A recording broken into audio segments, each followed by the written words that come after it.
దైవమర్మములు June 5. దేవుడైన సర్వశక్తుడు పలుకున్నట్లుగా. యెహెజ్కేలు 10:5.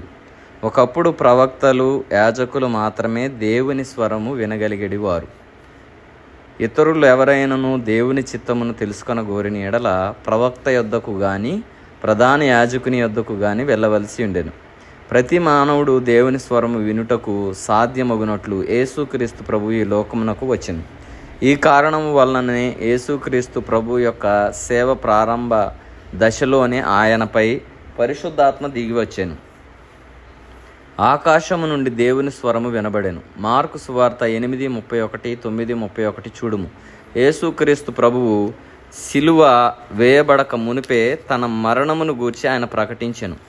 తన మరణ, భూస్థాపన, పునరుత్థానములకు సూచనగా ఆయన బాప్తిస్మమునందు సాక్ష్యమిచ్చెను.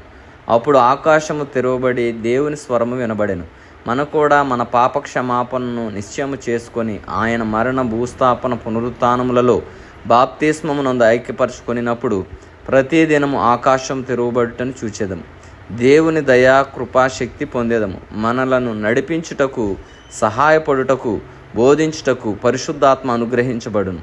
అప్పుడు ఆత్మీయమైన గూఢమగు సంగతులు మనకు విశదీకరించబడును. వీటిని సాధారణమైన జ్ఞానముతో మనం అర్థము చేసుకొనలేము.